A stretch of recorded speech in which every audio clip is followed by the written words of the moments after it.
Right, okay sir. అందరికీ నమస్కారం అండి. మనకొక నానుడి ఉన్నది, కత్తి పట్టినవాడు కత్తితో పోతాడు, గొడ్డలు పట్టినవాడు గొడ్డలతోటే పోతాడు, దౌర్జన్యం చేసేవాడు ఆ దౌర్జన్యంలోనే కొట్టుకుపోతాడని మన పెద్దలు చెబుతూ ఉంటారు.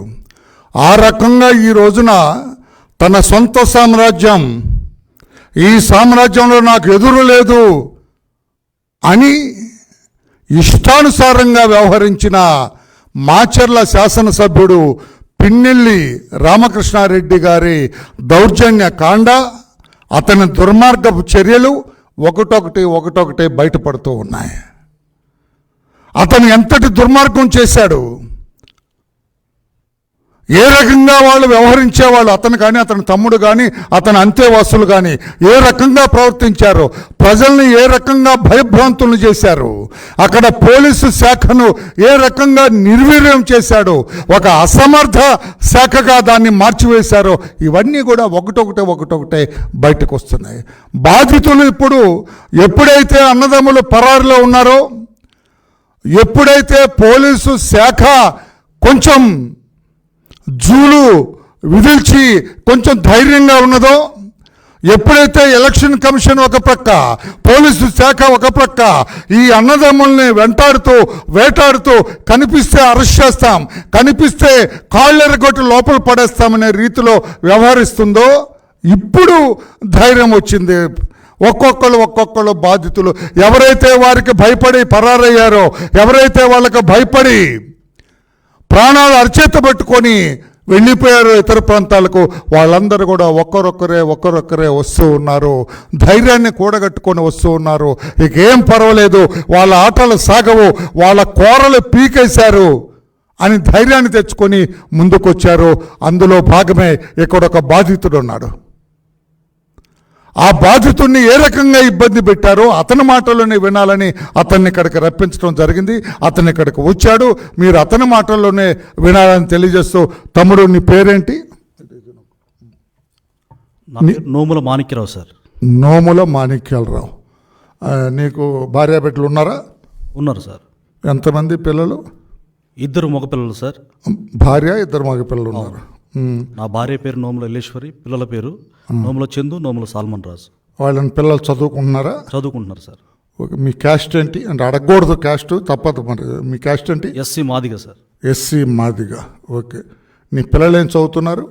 మా పెద్ద బాబుది గ్రాడ్యుయేషన్ అయిపోయింది, డిగ్రీ అయిపోయింది. చిన్న బాబు ప్రజెంట్ డిగ్రీ చదువుతున్నాడు సార్. గుడ్ చదువుకున్నారు. ఒక ఎస్సీ మాదిగ కుటుంబం అనేది. మీకేంటి ఏమన్నా రాజకీయ సంబంధం ఉందా? మీకేమన్నా రాజకీయ సంబంధం అంటే నాకు టీడీపీకి నేను కార్యకర్తగా అభిమానిగా ఉన్నాను సార్. నాకు చంద్రబాబు నాయుడు గారు అంటే ఇష్టం. అది తెలుగుదేశం పార్టీ, చంద్రబాబు గారు అంటే ఇష్టం, తెలుగుదేశం పార్టీ అభిమానిగా ఉన్నావు. అవును సార్. ఓకే. ఆ రోజున ఆ ఊళ్ళో అంటే నువ్వు ఎలా పోలింగ్ ఏజెంట్వా? పోలింగ్ ఏజెంట్ కూర్చున్నాను సార్. ఏ ఊరు మీది? కండ్లకుంట విలేజ్. పిన్నెల్లి రామకృష్ణారెడ్డి ఎమ్మెల్యే గారు ఎవరైతే ఉన్నారో ఆయన సొంత గ్రామమే నా గ్రామం కూడా. ఓ, ఆ ఊరే నీది కూడా? అవును సార్. పిన్నెల్లి రామకృష్ణారెడ్డి వాళ్ళ తమ్ముడు పేరేంటి? వెంకటరామరెడ్డి. పిన్నెల్లి వెంకటరామరెడ్డి ఊరు కళ్ళగుంటే. వాళ్ళ ఊరు నా ఊరు ఒకటి. నువ్వు అదే ఊరు? అదే ఊరు. వాళ్ళు రెడ్డి గారు, నువ్వు మాదిగా. అంతేనా? నువ్వు బాగా తెలుసు వాళ్ళకైతే? బాగా వెల్ నోన్ పర్సన్. సరే, నువ్వు ఆ రోజు పోలింగ్ ఏజెంట్గా కూర్చున్నావు అక్కడ. ఆ బూత్ నంబర్ ఏమైనా గుర్తుందా? గుర్తుంది సార్. 114 పోలింగ్ బూత్ కండ్లగుంట విలేజ్లో 114 బూత్లో నువ్వు కూర్చున్నాను. కూర్చున్న తర్వాత ఏం జరిగిందో నేను అడగను, నీ మాటల్లో చెప్పు. పాత్రికేయులకి, రాష్ట్ర ప్రజలు చాలామంది చూస్తున్నారు, వాళ్ళందరూ కూడా అసలు ఏం జరిగిందో నువ్వు చెప్పునానా? Okay sir.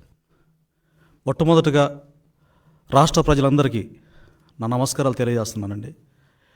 నేను కండ్లకుంట విలేజ్లో టీడీపీ అభిమానిగా ఉండటమే నేరమన్నట్టు నాకు ఇష్టం వచ్చిన డాక్టర్ బాబాసాహెబ్ అంబేద్కర్ గారు రచించిన రాజ్యాంగం కల్పించిన స్వేచ్ఛను వినియోగించుకుంటూ ఉన్నత చదువులు చదువుకొని టీడీపీ అభిమానిగా ఉండి నేను అక్కడ ఆ పార్టీకి ఏజెంట్గా కూర్చోవడం జరిగింది.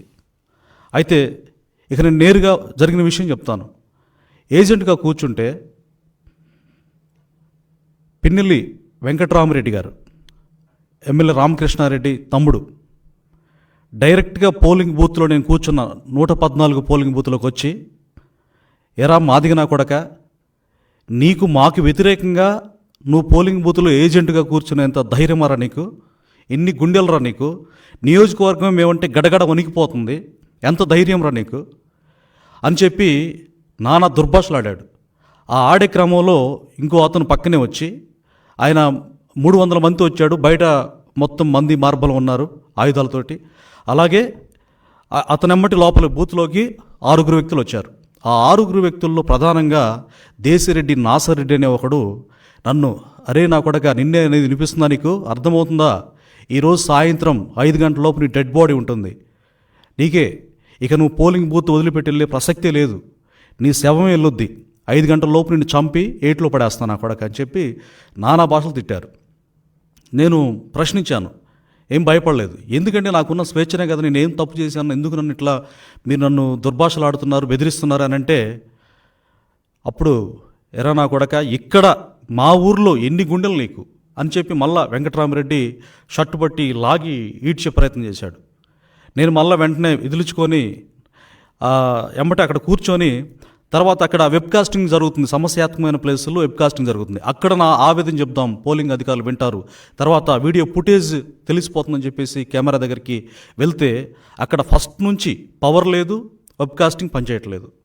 పోలింగ్ అధికారులు నేను అడిగాను, సార్ ఇక్కడ పనిచేయట్లేదు, నాకు ఇట్లా సమస్య ఉందని అంటే, ఏం చేయలేక నిశ్చేష్టలు అయిపోయి, మేమేం చేయలేము బాబు, అక్కడ వాళ్ళని ఎదిరించలేము, దయచేసి మమ్మల్ని మీరు ఏం అనొద్దని చెప్పేసి అక్కడ పోలింగ్ అధికారి పిఓ గారు, ఏపీఓ గారు, అక్కడున్న సిబ్బంది కూడా ఏం చేయలేని నిస్సహాయ పరిస్థితి. సో తర్వాత నా అట్లా బెదిరించి అంత చేసిన తర్వాత నా కొడుకు నీ ఎంత చూస్తాం అని చెప్పేసి మరలా నా కుటుంబం దగ్గరికి వెళ్ళారు. కొట్టారు సార్. బయటికి తెచ్చిన తర్వాత వాళ్ళు ఏమన్నా ఆయుధాలు ఏమన్నా వాళ్ళ చేతులు దాంతో కొట్టారా? వాళ్ళు ఆయుధాలు అంటే రాడ్లు, కర్రలు ఉన్నాయి సార్, మిగతా మారణ ఆయుధాలు కూడా గోడ పక్కన ఉన్నాయి.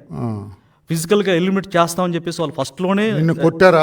కొట్టారు. ఒంటి మీద కొట్టారా? మరి దెబ్బలు తగలా? దెబ్బలు భయంకరంగా కమిలిపోయినాయి సార్ అన్ని కూడా. నేను తర్వాత ట్రీట్మెంట్ రాడ్డుతో కొడితే కమిలిపోయినాయి. అవును సార్, కాళ్ళకి, చేతులకి, వెన్నీపు మీద చంపాలనే కొట్టారు. నేను చంపాలని సార్. Okay okay. తర్వాత ఏమని చెప్పు. తీవ్రంగా కొట్టిన తర్వాత సరే రే మళ్ళీ వస్తామని సంగతి తేలుస్తామని చెప్పేసి మళ్ళీ నా ఇంటికి వెళ్ళారండి. నా భార్య పిల్లలు ఉన్నారు అక్కడ. నా భార్య పిల్లల దగ్గర డైరెక్ట్గా పిన్నెల వెంకటరామరెడ్డి డైరెక్ట్గా వెళ్ళిపోయి, రే ఎవడరా నోముల మాణిక్యరావు గారి భార్య పిల్లలు అని అంటే అక్కడ ఉన్న వాళ్ళకి వీళ్ళే అని చెప్పారు.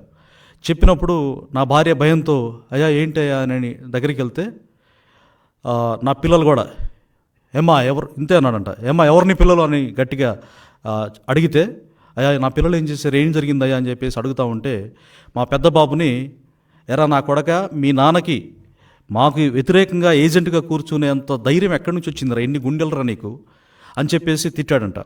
మాట్లాడుతుంటే మా బాబుకి ఫోన్ వచ్చింది. ఫోన్ వస్తే వాళ్ళ ఫ్రెండ్ ఫోన్ చేశాడంట, నా పెద్ద కొడుకు చందు. ఆ ఫోన్ తీస్తూ ఉంటే ఒక్కసారికి ఏం మాట్లాడకుండా ఆవేశంతో ఊగిపోతూ ఇక్కడ కడుపు కింద పొత్తి కడుపులో గట్టిగా తన్నాడండి నా కొడుకుని. తన్నినప్పుడు విడవెల్లాడుతూ కుప్పకూలిపోయాడు అక్కడే. పిన్నెల వెంకటరామరెడ్డి సార్. వెంకటరామరెడ్డి తన్నగానే నా చిన్న కొడుకు చూసి అసలు ఏంటి ఇట్లా జరుగుతుంది, ఏం జరిగిందని చెప్పేసి తన అన్నను కొడుతుంటే నా రెండో కొడుకు ఏ అని చెప్పేసి అరిచాడంట. ఒక్కసారిగా అతను పక్కన వెనకనున్న అనుచరులు మొత్తం కూడా ఏ అని ఒకేసారి ఏ అంటావురా నువ్వు అని చెప్పేసి అందరు కలిసి ఒక్కసారిగా దాడి చేశారు దుర్మార్గంగా. మొత్తం దాడి చేసి తన్నుతూ గుద్దుతూ ఆ రాడ్లతో కర్రలతో కొడతా ఉంటే ఒక్కసారి డిఫెండ్ చేసుకునే ప్రయత్నంలో ఇట్లా కుప్పగొలిపోయి కూర్చున్నాడంట.